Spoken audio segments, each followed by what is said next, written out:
নতুন প্রভাবশালী বিমান নির্মাতা শক্তি হয়ে উঠবে তুরস্ক, যাতে লাভবান হবে বাংলাদেশ, পাকিস্তান, সৌদি আরব সহ অন্যান্য মুসলিম দেশগুলো। তুরস্কের প্রখ্যাত ড্রোন নির্মাতা বায়কার সম্প্রতি ইতালির সুপ্রতিষ্ঠিত বিমান নির্মাতা পিয়াজিও অ্যারোস্পেস অধিগ্রহণ করছে। বায়কা সেখানে বিমান উৎপাদন, প্রযুক্তিগত উন্নয়ন, প্রশিক্ষণ, লজিস্টিক্স, ইঞ্জিন রক্ষণাবেক্ষণ এবং উৎপাদন সম্প্রসারণ করবে। রাশিয়ার প্রেসিডেন্ট ভ্লাদিমির পুতিনের ঘনিষ্ঠ মিত্র এবং প্রতিরক্ষা বিশেষজ্ঞ আলেক্সি রোগোজিন এই অধিগ্রহণের বিষয়ে বলেন, এই পদক্ষেপ ইউরোপের প্রযুক্তিগত সার্বভৌমত্বকে চ্যালেঞ্জ করেছে। তুরস্ক এখন একটি নতুন শক্তিশালী বিমান চলাচল শক্তি হিসেবে আবির্ভূত হয়েছে। পিয়াজিও অ্যারোস্পেস বায়কারকে উন্নত ইউরোপীয় প্রযুক্তি এবং সরবরাহ চেইনে প্রবেশাধিকার দিয়েছে, যা তুরস্ককে আঞ্চলিক সাফল্য থেকে বৈদেশিক সম্প্রসারণের দিকে নিয়ে যাবে। বেসামরিক বিমান চলাচল খাতে এর আগে ইউরোপীয় এবং আমেরিকান কোম্পানিগুলো রাজত্ব করত। এখন সেখানে তুর্কির প্রভাবও অনুভূত হবে। বাইকারের ইঞ্জিন উৎপাদন সক্ষমতাও উল্লেখযোগ্যভাবে বৃদ্ধি পাবে। বিশ্বের সবথেকে বেশি সামরিক ড্রোন তৈরি করছে তুরস্ক। এই ড্রোনের বাজারে দিন দিন আরও বড় হচ্ছে। ব্যবহৃত হচ্ছে যুদ্ধক্ষেত্রে। ইউক্রেন যুদ্ধ, আজারবাইজান যুদ্ধ, এছাড়াও বিভিন্ন দেশের সামরিক অপারেশনে তুরস্কের তৈরি ড্রোনের কার্যকারিতা সবাইকে চমকে দিয়েছে। ফলে এসব ড্রোন নিজেদের সমরাস্ত্র ভাণ্ডারে যুক্ত করতে আগ্রহী অনেক দেশেই। গত কয়েক বছরে বিশ্বের 30টিরও বেশি দেশে ভয়ঙ্কর বায়াকার টিবিটি ড্রোন রপ্তানি করেছে তুরস্কের বায়কার। এই ড্রোনের উদ্ভাবক তুরস্কের সামরিক ড্রোন নির্মাতা প্রতিষ্ঠান বায়কা কোম্পানি। প্রতিষ্ঠানটি সম্প্রতি দাবি করেছে বিশ্বের সামরিক ড্রোন বাজারে 65% এখন তুরস্কের নিয়ন্ত্রণে। সংবাদ মাধ্যম ডেইলি সাবা জানিয়েছে, টেক অফ ইস্তাম্বুল অনুষ্ঠানে বায়কার প্রতিষ্ঠানের চেয়ারম্যান এবং প্রধান প্রযুক্তি কর্মকর্তা সেলজুক বায়ারাক্তা বলেছেন, বায়কার এই মুহূর্তে বিশ্বের সবথেকে বড় সামরিক ড্রোন নির্মাতা প্রতিষ্ঠান। বিশ্বের সামরিক বাজারে 65% নিয়ন্ত্রণ করছে তুরস্ক, যা 60% এককভাবে নিয়ন্ত্রণ করছে বায়কার। তিনি আরও বলেন, গত 3 বছর ধরে বায়কার বিশ্বের সবথেকে বড় ড্রোন নির্মাতা প্রতিষ্ঠান হিসেবে নিজেকে প্রতিষ্ঠিত করছে।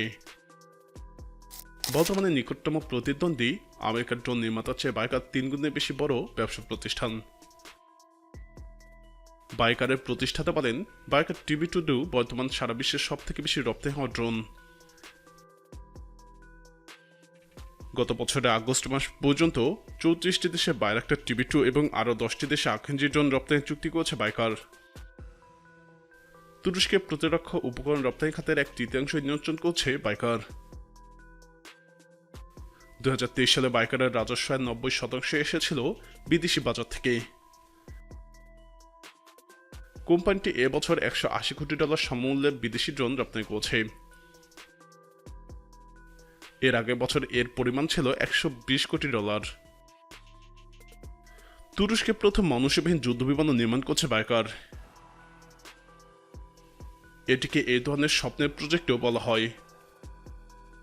2022 সালে পরীক্ষামূলকভাবে এই মনুষ্যবিহীন যুদ্ধবিমান আকাশে উড্ডয়ন করেছিল। সফল উড্ডয়নের পর সম্প্রতি বাণিজ্যিকভাবেও এর উৎপাদন শুরু হতে যাচ্ছে। সেলজুক বায়ারাক্তা বলেন, ভবিষ্যতে দৌড়ের জন্য প্রস্তুতি নিয়েছে, গতকাল বা আজকের জন্য নয়। উল্লেখ্য, তুরস্কের প্রতিরক্ষা এবং উড্ডয়ন খাতে নির্ভরতার প্রতীকে পরিণত হয়েছে বায়কার। বর্তমানে সারা বিশ্বের সবথেকে বেশি এবং দ্রুত উৎপাদন সক্ষমতা সম্পন্ন ড্রোন নির্মাতা হিসেবে পরিচিত তারা। ইউক্রেনের সামরিক বাহিনী রাশিয়ার বিরুদ্ধে বায়রাক্টার টিবি2 ড্রোন ব্যবহার করার পর এটি আন্তর্জাতিক অঙ্গনে পরিচিতি পায়। বিভিন্ন সূত্রে জানা গেছে যে সংযুক্ত আরব আমিরাতে নিজেদের একটি কারখানা নির্মাণ করছে তুর্কি ড্রোন নির্মাতা প্রতিষ্ঠান বায়কার। এখন রাশিয়ার প্রেসিডেন্ট ভ্লাদিমির পুতিনও চাচ্ছেন যে তার দেশে অনুরূপ একটি তুর্কি ড্রোন কারখানা নির্মাণ করা হোক। সিএনএন তুর্কের মতে, দলের এক শীর্ষ বৈঠকে তুরস্কের প্রেসিডেন্ট রিসেপ তাইপ এরদোয়ান বলেছেন যে তেহরানে অনুষ্ঠিত সাম্প্রতিক বৈঠকে রাশিয়ার প্রেসিডেন্ট ভ্লাদিমির পুতিনের সঙ্গে তুর্কি ড্রোন কারখানা নির্মাণের বিষয়ে কথা বলেছেন। এ সময় তুর্কি কোম্পানি বায়কারের সঙ্গে তার আক্রমণকারী ড্রোনের জন্য একটি চুক্তি প্রস্তাব দিয়েছেন পুতিন। তুরস্কের ড্রোনগুলো ইউক্রেন যুদ্ধে রাশিয়ার বিরুদ্ধে কার্যকর বলে প্রমাণিত হয়েছিল। এ কারণে এরদোয়ানকে রাশিয়ার প্রেসিডেন্ট বলেছেন যে তিনি বাইকার কোম্পানির সঙ্গে কাজ করতে চান। এরদোয়ান বলেছেন তিনি রাশিয়া একটি ড্রোন কারখানা স্থাপনের প্রস্তাব করেছিলেন যেভাবে বাইকার সংযুক্ত আরব আমিরাতে কাজ করছে। তবে তুরস্কের বাইকার কোম্পানি এক মুখপাত্র অস্বীকার করেছে যে সংস্থাটি সংযুক্ত আরব আমিরাতে একটি কারখানা স্থাপন করছে। একই সাথে এই মুখপাত্র রাশিয়ার প্রস্তাব সম্পর্কে মন্তব্য করতে অস্বীকৃতি জানিয়েছে। তবে এই বিষয়ে একটি জ্ঞাত সূত্র জানিয়েছে সংযুক্ত আরব আমিরাতে একটি ড্রোন কারখানা নির্মাণের বিষয়ে পদক্ষেপ নিয়েছিল বাইকার কোম্পানি। বাইকার কোম্পানির প্রধান নির্বাহী হালুক বায়রাক্তার বলেছেন তিনি রাশিয়ার কাছে ড্রোন বিক্রি করবেন না। তিনি সিএনএনকে বলেন তুরস্ক এবং ইউক্রেনের মধ্যে একটি কৌশলগত সম্পর্ক রয়েছে, বিশেষ করে বিমান চলাচল এবং মহাকাশ সংশ্লিষ্ট বিভিন্ন ক্ষেত্রে। এ কারণে ইউক্রেনকে সশস্ত্র ড্রোন প্রযুক্তিতে সহায়তা করবে তুরস্ক। এ কারণে আমরা রাশিয়া কোনো সামরিক সরঞ্জাম প্রেরণ বা সরবরাহ করিনি। আমরা কখনোই এমন কাজ করব না। লিবিয়া, সিরিয়া এবং নাগোর্নো কারাবাখের সংঘাতে বেশ কয়েকটি প্রতিপক্ষের বিরুদ্ধে তুর্কি কোম্পানি বায়রাক্তার টিবি-2 ড্রোনের ব্যাপক সাফল্যের রেকর্ড রয়েছে।